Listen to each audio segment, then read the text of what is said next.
আমরা বিশ্বাস করি আল্লাহ পাক রব্বুল আলামিন এক এবং একক। আল্লাহ আমাদেরকে এই পৃথিবীতে প্রেরণ করেছেন। আমরা কেউ এই দুনিয়ায় চিরদিন থাকব না, কেউ থাকতে পারেনি।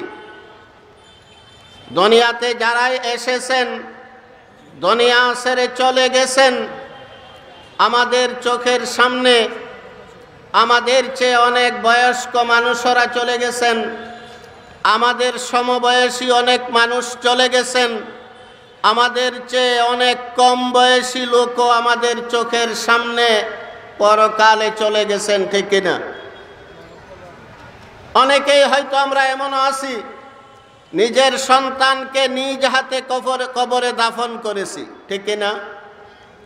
আজ না হয় কাল, দুদিন আগে হোক পরে হোক, আমাকেও একদিন দুনিয়া ছাড়তে হবে, আমাকেও একদিন কবরে যেতে হবে।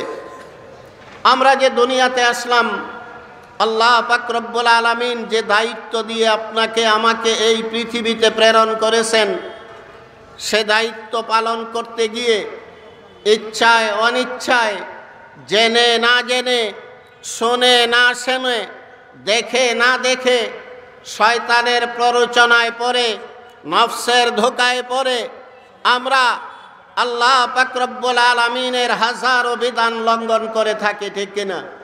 নবীর অনেক তরিকাকে আমরা ছেড়ে দিয়ে দেই, শয়তান আমাদেরকে ধোঁকা দেয়, নফসে আম্মারা আমাদেরকে প্ররোচনা দেয়, যার কারণে আমরা কোরআন ও হাদিসের বিপরীত চলি।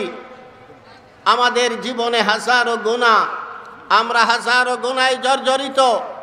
আমরা যে দুনিয়াতে এসে শয়তানের ধোঁকায় পড়ে গুনাহ করব, নফসের প্ররোচনায় পড়ে গুনাহ করব, আল্লাহ পাক রব্বুল আলামিন জানতেন।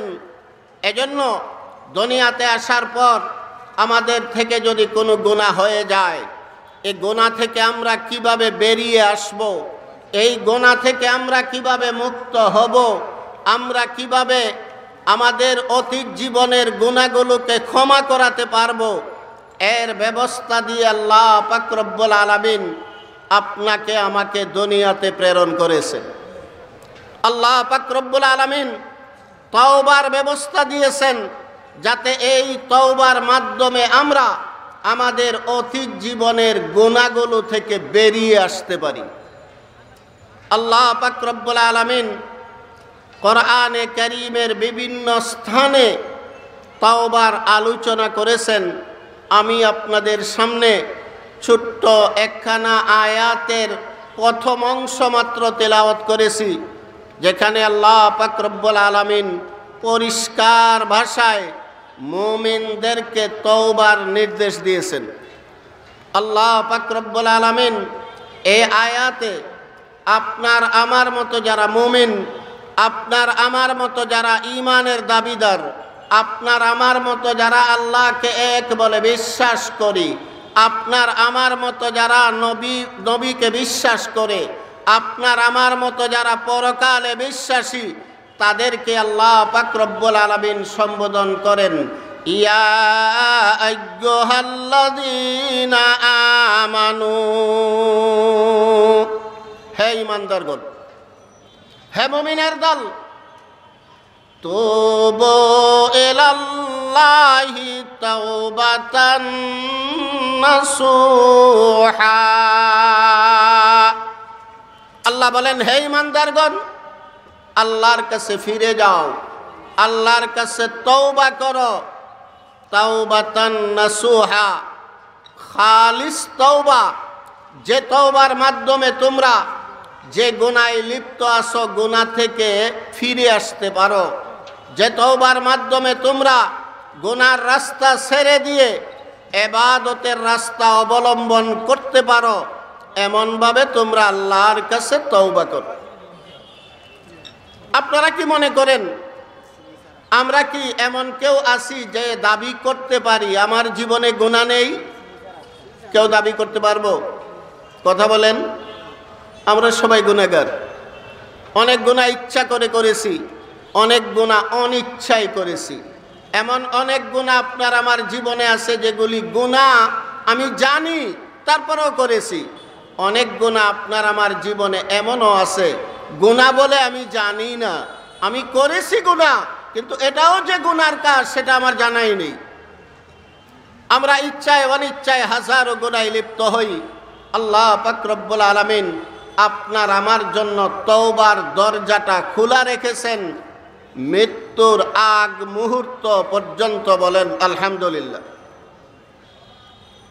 আল্লাহ পাক রব্বুল আলামিন তওবার ব্যবস্থা এমনভাবে আপনাকে আমাকে দিয়েছেন, যদি আপনি আমি সত্যিকারের তওবা করতে পারি, তওবার মাধ্যমে যদি আমরা আল্লাহর রাস্তায় ফিরে যেতে পারি, কেবল যে আমার গুনাহ মাফ হয় তাই না, বরং গুনাহ করার কারণে আমার আমলনামায় যে গুনাহগুলো লেখা হয়েছিল, আমার আমলনামার যেই জায়গাটা জুড়ে ছিল গুনাহ লেখা, ওই তওবার মাধ্যমে গুনাহটাকে সেখান থেকে সরানো হয়।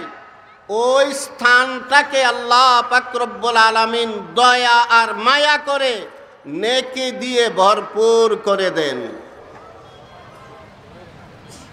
এবং তওবা এমন একটা হাতিয়ার যে এই তওবার মাধ্যমে যেই শয়তানের প্ররোচনায় আমরা গুনাহ করি, যে শয়তান আপনাকে আমাকে দিয়ে গুনাহ করায়, তওবা সঠিকভাবে করতে পারলে ওই শয়তান আপনাকে আমাকে গুনাহ থেকে বাঁচার, নেক কাজ করারও পরামর্শ দেয়, ব্যবস্থা দেয়, রাস্তা বলে দেয়। বলেন সুবহানাল্লাহ।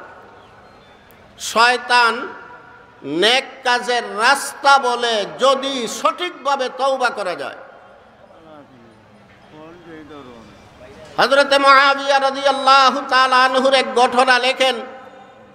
মুআবিয়া রাদিয়াল্লাহু তাআলা আনহু যখন ছিলেন আমিরুল মুমিনিন, ওই সময় একদিন ঘটনাক্রমে হযরত মুআবিয়া রাদিয়াল্লাহু তাআলা আনহুর ঘুম ভাঙ্গেনি, যার কারণে তাহাজ্জুদের নামাজ পড়তে পারেননি। যখন ঘুম ভেঙেছে তখন ফজরের সময় হয়ে গেছে, তাহাজ্জুদ মিস হয়ে গেছে মুআবিয়া রাদিয়াল্লাহু তাআলা আনহু। আমরা সবাই জানি তাহাজ্জুদের নামাজ আমাদের জন্য পড়া ফরজ না, ওয়াজিব না, সুন্নতে মুআক্কাদাও না। পড়া দরকার, পড়া ভালো, কিন্তু না পড়লে কোনো গুনাহ হয় না। মুআবিয়া রাদিয়াল্লাহু তাআলা আনহু ঘুম থেকে সজাগ হলেন, ফজরের সময় হয়ে গেছে, তাহাজ্জুদটা আর পড়তে পারলেন না। সারাদিন আল্লাহর কাছে আহাজারি করলেন, কান্নাকাটি করলেন, তওবা করতে থাকলেন। আহারে, আমার তাহাজ্জুদের নামাজটা আজকে কেন মিস হয়ে গেল? আমি কেন তাহাজ্জুদের নামাজটা পড়তে পারলাম না? কেন আমার ঘুম ভাঙল না? সারাদিন পর্যন্ত হযরতে মুআবিয়া রাদিয়াল্লাহু তাআলা আনহু আল্লাহর কাছে কান্নাকাটি করেছেন। পরের দিন ঘুমিয়ে আছেন, হঠাৎ করে শেষ রাত্রে মুআবিয়া রাদিয়াল্লাহু তাআলা আনহুর ঘুম ভাঙল। শুনতেছেন কে যেন মুআবিয়া রাদিয়াল্লাহু তাআলা আনহুর কানের কাছে এসে ডাকতেছে, মুআবিয়া, হে আমিরুল মুমিনিন মুআবিয়া, উঠুন, তাহাজ্জুদের সময় চলে যাচ্ছে, উঠে ওযু করুন, তাড়াতাড়ি তাহাজ্জুদের নামাজটা পড়ে নিন। মুআবিয়া রাদিয়াল্লাহু তাআলা আনহু সজাগ হলেন। সজাগ হয়ে ভাবতে থাকলেন, আমার এই রুমে তো কেউ নেই, রুমের দরজা জানালাগুলো বন্ধ করে আমি একা একা শুইলাম, একা ঘুমালাম। দরজা কে খুলে দিল? জানালা কে খুলে দিল? আমার রুমে কে ঢুকলো? কোন রাস্তায় ঢুকলো? কে আমাকে ঘুম থেকে সজাগ করলো? জিজ্ঞেস করে বসলেন, তুমি কে?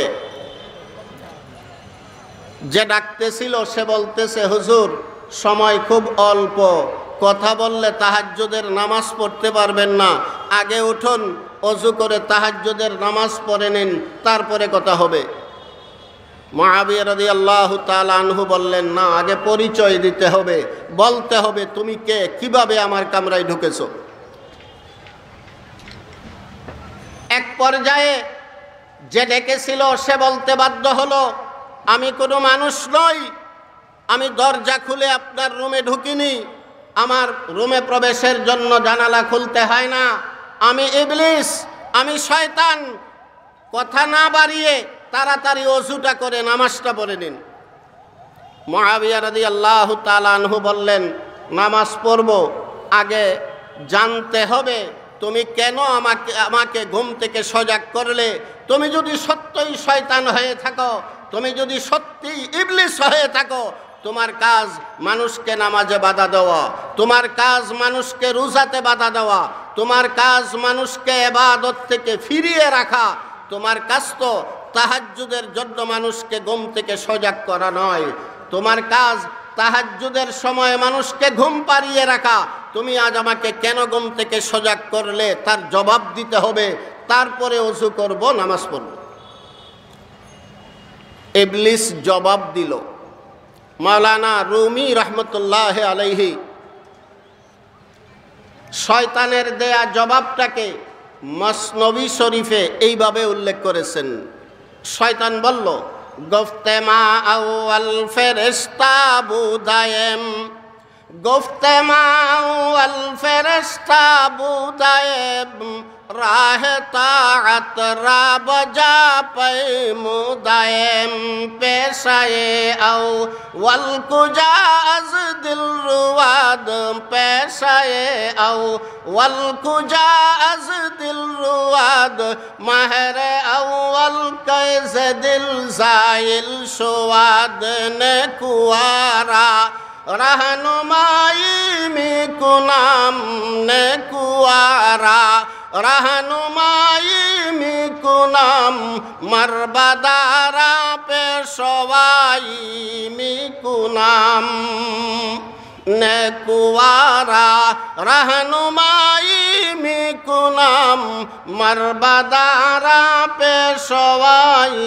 में कुनाम, मन हसूदम अज हसद करदम चुनी, मन अदुअम कार मन मकरस्त की, गर तुराबे दार करदम बहर दी, गर तुराबे दार करदम बहर दी, कोई असल मन हमी असतो हमी। শয়তান জবাব দিল, হে আমিরুল মুমিনিন মুআবিয়া, আমি তো প্রথম থেকেই শয়তান ছিলাম না, শুরুতে আমি ইবলিস ছিলাম না, আমি তো মূল থেকে আল্লাহর নাফরমান ছিলাম না। আমিও এক সময় ভালো ছিলাম, আল্লাহর ইবাদত বন্দেগী করেছি। গফতে মা আও ওয়াল ফেরেশতা বুদায়েম, রাহ তাআত রাব যা পে মুদায়েম, আমিও এক সময় আল্লাহর ইবাদত বন্দেগী করেছি। কোন কাজ করলে ইবাদত হয় সেটা আমার জানা আছে, কোন কাজ করলে জাহান্নামে যেতে হয় সেটাও আমার জানা আছে। হে মুআবিয়া, তুমি মনে করো না আমি ইবাদত বুঝি না, আমি নেক কাজ বুঝি না, এমনটা মনে করো না। নেকওয়ারা रहनुमाई में कुनाम, नेकुआरा रहनुमाई में कुनाम, मरबदारा पेशवाई में कुनाम। হে আমিরুল মুমিনিন, যেই সমস্ত মানুষ নেক কাজ করতে চায় তাদেরকে আমি ইবলিস নেক কাজের রাস্তাটা বলে দেই, তাকে বলে দেই ওইভাবে যদি যাও তোমার সওয়াব হবে, নেক কাজ হবে। কিন্তু যে সমস্ত মানুষ পাপ কাজে লিপ্ত হতে চায় তাদেরকে শুধু রাস্তা বলে দেয় না, মরবদারা পেশওয়াই মিকুনাম। কেউ যদি গুনাহ করতে চায় তার হাতে ধরি, তার আগে আগে আমি চলতে থাকি, ওই মানুষটাকে টেনে টেনে ওই গুনাহতে নিয়ে আমি লিপ্ত করাইয়া দেই। নেক কাজ করতে চাইলে শুধু বলে দেই ওই দিকে যাও, আর পাপ কাজ করতে চাইলে শুধু বলে দেই না, তাকে হাত ধরে ওই কাজে নিয়ে লিপ্ত করাইয়া দেই। সর্বশেষে বলল ইবলিস, गर तोरा बेदार कर दम बहरे दी, गर तोरा बेदार कर दम बहरे दी, ফুয়ে আসলে মানহামি আস্ত হামি মান হাসুদম আজ হাসাদ করদম চুনি মান হাসুদম আজ হাসাদ করদম চুনি মান আদুয়াম কারমান মাকরাস্ত কি। ও আমিরুল মুমিনিন, যদিও আপনি মনে করতেছেন আপনাকে আমি তাহাজ্জুদ নামাজ পড়ার জন্য সজাগ করেছি, তাহাজ্জুদের জন্য আপনাকে সজাগ করাটাও আমি আমার স্বার্থে করেছি, আপনার স্বার্থে করি নাই। কি স্বার্থ? হে মুআবিয়া, গতকালকে আপনাকে তাহাজ্জুদের নামাজ মিস করার ব্যবস্থা আমি শয়তানি করেছিলাম। আমি আপনাকে ঘুম পাড়িয়ে রেখেছিলাম, যার কারণে আপনি তাহাজ্জুদের সময় সজাগ হতে পারেননি, তাহাজ্জুদের নামাজ পড়তে পারেননি। ফজর পর্যন্ত ঘুমে রাখার ব্যবস্থাটা আমি ইবলিস করেছিলাম। কিন্তু সারাদিন আপনি আল্লাহর কাছে তওবা করে, সারাদিন আপনি আল্লাহর কাছে আহাজারি করে, কান্নাকাটি করে, সারাদিন তওবা করে করে যে নেকি আপনি অর্জন করেছেন, মুআবিয়া 1 মাস পর্যন্ত তাহাজ্জুদ পড়লেও এই নেকি অর্জন করতে পারতে না। আমি দেখলাম তোমার মতো মুআবিয়াকে তাহাজ্জুদ থেকে বিরত রাখা আমার জন্য ক্ষতিকর, তোমাকে তাহাজ্জুদ পড়ার সুযোগ দেওয়াটাই আমার জন্য লাভজনক। এজন্য ডেকে তুললাম, আর দেরি করো না, ওযু করে তাহাজ্জুদের নামাজটা পড়ে নাও। ভালোভাবে যদি শয়তানের গালে জুতা মারা যায়, যেভাবে মুআবিয়া রাদিয়াল্লাহু তাআলা আনহু মেরেছিলেন, শয়তান বাধ্য হয় মুমিন মুসলমানদেরকে নেক কাজের ব্যবস্থা দিতে, নেক কাজের রাস্তা বলতে সে বাধ্য হয়, কিন্তু তাকে ভালো করে জুতার পিটা দিতে হবে। শয়তান চায় না কোনো মুমিন নেকি করুক, এটা তার বরদাস্ত হয় না।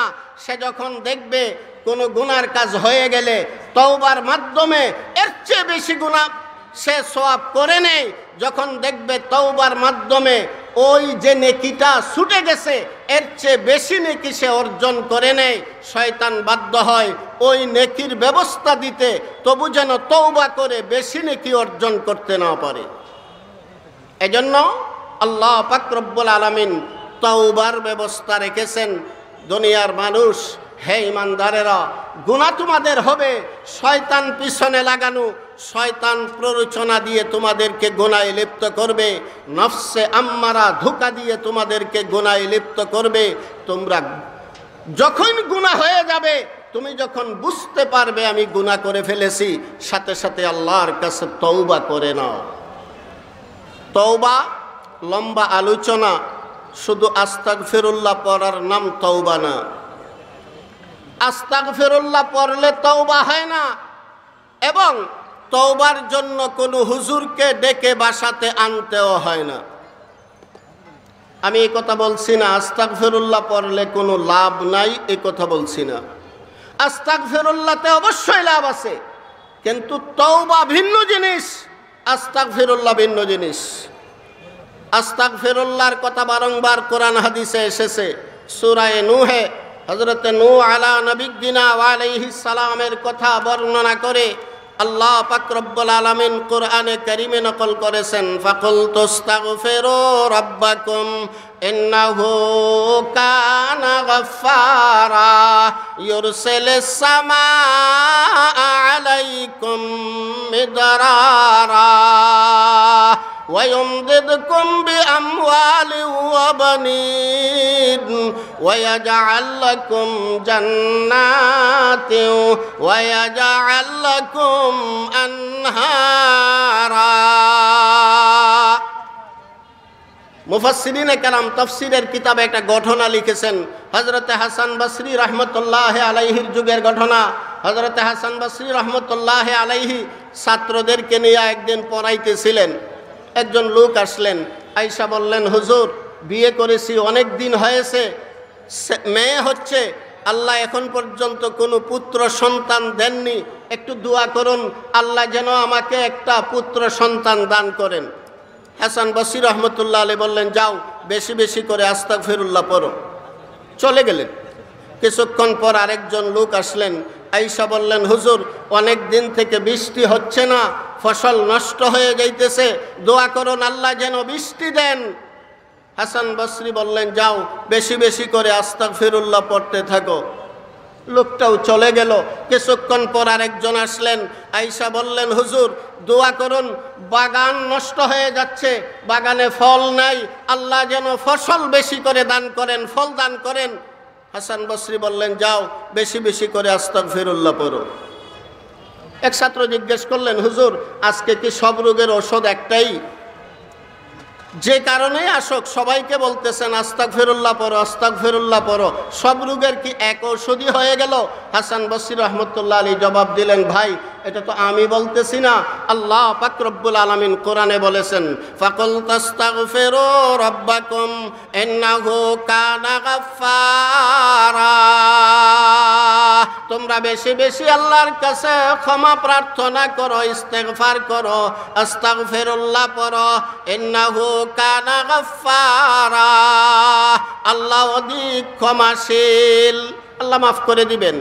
ইউরসিলিস সামাআ আলাইকুম মিদরারা, তোমরা যদি বেশি বেশি আল্লাহর কাছে আস্তাগফিরুল্লাহ পড়ো, আল্লাহ মুষলধারে বৃষ্টি বর্ষণ করবেন।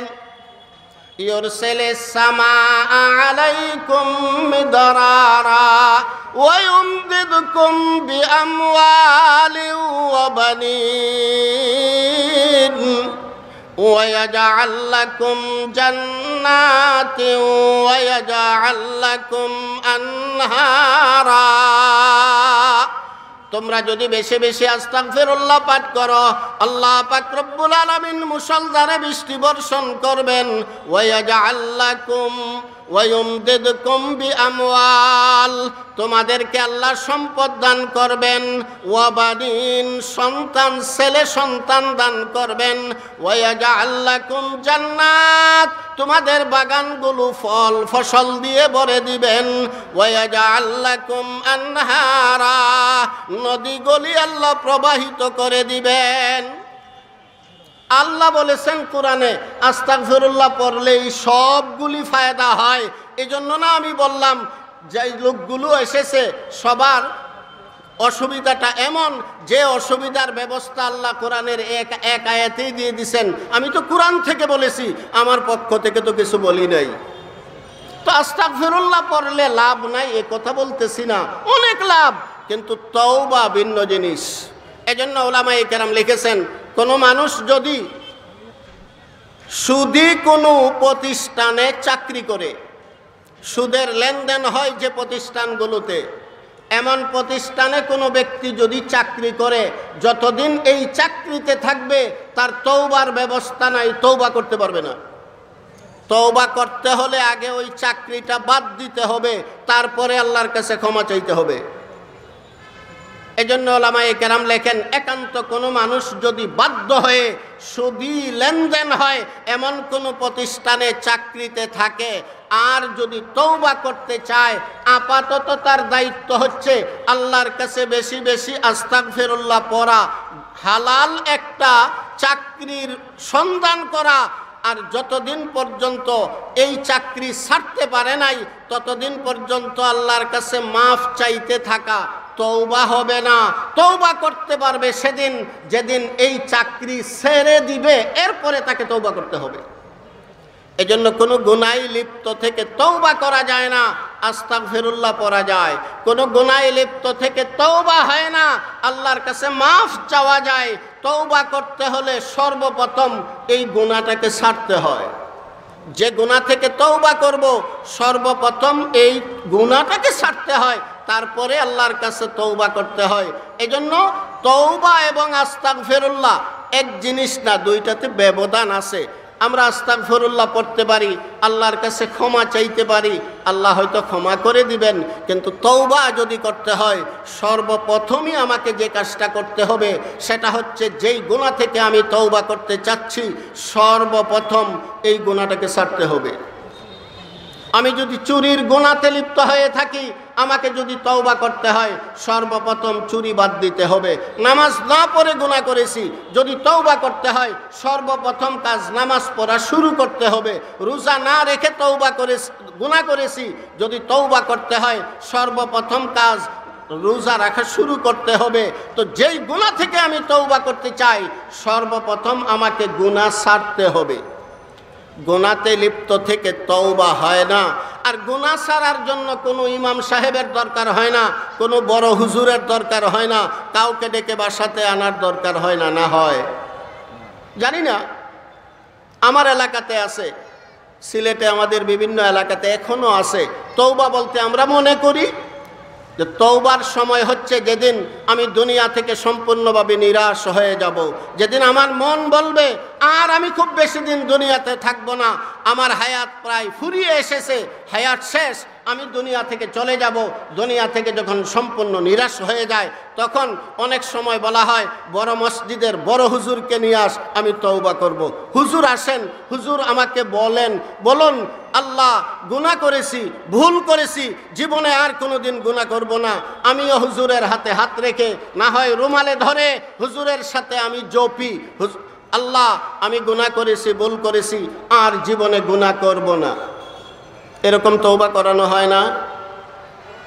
আমি যে আল্লাহকে বললাম আল্লাহ জীবনে গুনাহ করেছি, ভুল করেছি, আর জীবনেও গুনাহ করব না, আমার বিশ্বাস, আমার আকীদা, আমার ধারণা মতো আমার জীবন আর আসেনি।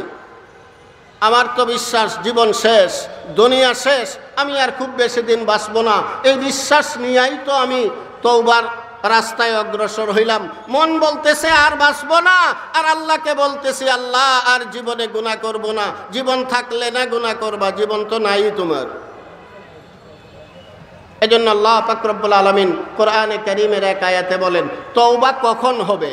ইন্নামাত তাওবাতু আলাল্লাহি লিল্লাযিনা ইয়ামালুনাস সুআ বিজাহালাতিন সুম্মা ইয়াতুবুনা মিন কারীব। আল্লাহ বলেন ইন্নামাত তাওবাতু আলাল্লাহ, আল্লাহর কাছে তওবা পৌঁছে কার? আল্লাহর কাছে একমাত্র ওই তওবাটা কবুল হয় লিল্লাযিনা ইয়ামালুনাস সুআ বিজাহালাতিন, যারা কোনো গুনাহতে লিপ্ত হয় অজ্ঞতাবশত। হঠাৎ গুনাহতে লিপ্ত হয়ে গেছে, কিন্তু যখন সে বুঝতে পারে আমি গুনাহ করে ফেলেছি, সুম্মা ইয়াতুবুনা মিন কারীব, সাথে সাথে আল্লাহর কাছে তওবা করে আল্লাহ ভুল হয়ে গেছে মাফ করে দাও, তাদের তওবা আল্লাহর কাছে পৌঁছে তাদের তওবা কবুল হয়। পাশের আয়াতে আল্লাহ বলেন ওয়ালাইসাতিত তাওবাতু লিল্লাযিনা ইয়ামালুনাস সাইয়্যাত হাত্তা ইযা হাযারা আহাদাহুমুল মাউত ক্বালা রাব্বি ইন্নী তুবতুল আন। ওদের তওবা আল্লাহর কাছে পৌঁছে না, ওই সমস্ত মানুষদের তওবা আল্লাহর কাছে কবুল হয় না যারা সারা জীবনভর গুনার পর গুনাহ করতেই থাকে, গুনার পর গুনাহ করতেই থাকে। লিল্লাযিনা ইয়ামালুনাস সাইয়্যাত, আল্লাহ এখানে বহু বচন শব্দ ব্যবহার করেছেন, এক গুনাহ না, গুনার পর গুনাহ, গুনার পর গুনাহ শুধু করতেই থাকে। হাত্তা ইযা হাযারা আহাদাহুমুল মাউতু, যখন মৃত্যু নিকটবর্তী হয়ে যায়, পরকালের দৃশ্যাবলী দেখতে শুরু করে, তখন বলে আল্লাহ গুনাহ করে ফেলেছি। আল্লাহ বলেন লাইসাতিত তাওবা, তাদের তওবা আমি আল্লাহর দরবারে পৌঁছে না, কবুল হয় না। আগের আয়াতে বলেছেন যারা গুনাহ করে ফেলেছে, এক বচন ইয়ামালুনা সুআ, তাদের তওবা আল্লাহর দরবারে পৌঁছে, তাদের তওবা আল্লাহর কাছে কবুল হয়। যারা যখন বুঝতে পারে গুনাহ হয়ে গেছে সাথে সাথে আল্লাহর কাছে তওবা করে। আর যারা গুনার পর গুনাহ, গুনার পর গুনাহ বুঝে শুনে দেখে সারা জীবন গুনাহ করতে থাকে, আর মৃত্যু একদম নিকটবর্তী হওয়ার পরে তওবা করে, আল্লাহ বলেন লাইসাতিত তাওবা, এদের তওবা আমি আল্লাহর দরবারে পৌঁছে না, কবুল হয় না। এজন্য মুমিন হিসাবে, মুসলমান হিসাবে আমরা বিশ্বাস করি দুনিয়ার জীবনই আমাদের শেষ জীবন না, ঠিক কিনা?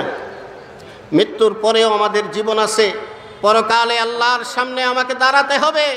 কাল কিয়ামতের মাঠে গোটা দুনিয়াবাসীর সামনে, আল্লাহর সামনে দাঁড়িয়ে আমাকে জবাবদিহি করতে হবে। এই বিশ্বাসে আমরা বিশ্বাসী। সুতরাং কার কখন মৃত্যু এসে যায় কারো জানা নেই। আজ আসতে পারে, কাল আসতে পারে। আমাদের উচিত সত্যিকারভাবেই আল্লাহ পাক রব্বুল আলামিনের কাছে তওবা করে নেওয়া। তওবা করা, যে গুনাহগুলো বুঝতেছি গুনাহ হচ্ছে, আমি গুনায় লিপ্ত আছি, গুনাহটাকে ছেড়ে দিয়ে আন্তরিকতার সাথে খালিসভাবে আল্লাহ পাক রব্বুল আলামিনের কাছে তওবা করা, অতীত গুনাহ ছেড়ে দেওয়া, আন্তরিকভাবে অতীত গুনার জন্য আল্লাহর কাছে অনুশোচনা করা, অনুতপ্ত হওয়া।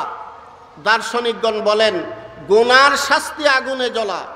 কেউ যদি গুনাহ করে ফেলে, অন্তরকে না জ্বালিয়ে এই গুনাহ থেকে মুক্তি পাওয়া যায় না। তবে আগুনে জ্বলা দুই প্রকার, একটা হচ্ছে জাহান্নামের আগুনে জ্বলা, আর একটা হচ্ছে অনুশোচনার আগুনে জ্বলা। যে মুমিন মুসলমান গুনাহতে লিপ্ত হয়ে গেছে, সে যদি দুনিয়াতে থাকা অবস্থায় অনুশোচনার আগুনে জ্বলতে না পারে, অনুশোচনার আগুনে যদি দগ্ধ হতে না পারে, নিশ্চিতভাবেই তাকে পরকালে জাহান্নামের আগুনে জ্বলতে হবে, জ্বলতে হবে। আর যদি মৃত্যুর আগে আগে অনুশোচনার আগুনে যদি কেউ দগ্ধ হতে পারে, অনুশোচনার আগুনে যদি জ্বলে যেতে পারে, জাহান্নামের আগুনের জ্বলা থেকে সে রেহাই পেতে পারে। এজন্য আন্তরিকভাবে, মুখের কথাই নয়, আন্তরিকভাবে বিগত দিনের গুনার জন্য আল্লাহর কাছে অনুশোচনা করা, অনুতপ্ত হওয়া। দুই, তৃতীয় কাজ, আন্তরিকভাবে ভবিষ্যতে গুনাহ করব না, এই মর্মে আল্লাহর কাছে অঙ্গীকার করা, ওয়াদাবদ্ধ হওয়া। এই তিনটা কাজ যদি করতে পারি, তাইলে তওবার মোটামুটি মূল বিষয়গুলো চলে আসে।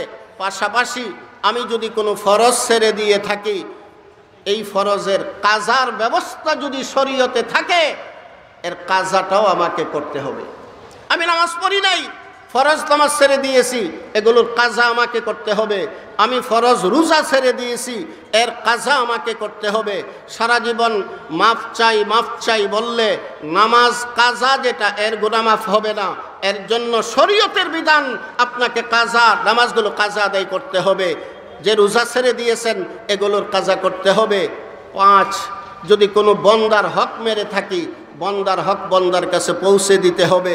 যদি তার আত্মীয় স্বজন না থাকে, সেও যদি থাকে না, জানা না থাকে, অথবা সন্ধান না থাকে, এই পরিমাণ সম্পদ সে সওয়াব পাবে, এই নিয়তে গরিব মিসকিনকে দিয়ে দিতে হবে। তারপরে যদি আল্লাহর কাছে হাত উঠাই, তখন হবে সেটা তওবা। আল্লাহ পাক রব্বুল আলামিন আমাদের সকলকে তওবায়ে নাসুহা, খালিস তওবা নসিব করুন, বলুন আমিন। ওয়া আখিরু দাওয়ানা আনিল হামদুলিল্লাহি রাব্বিল আলামিন।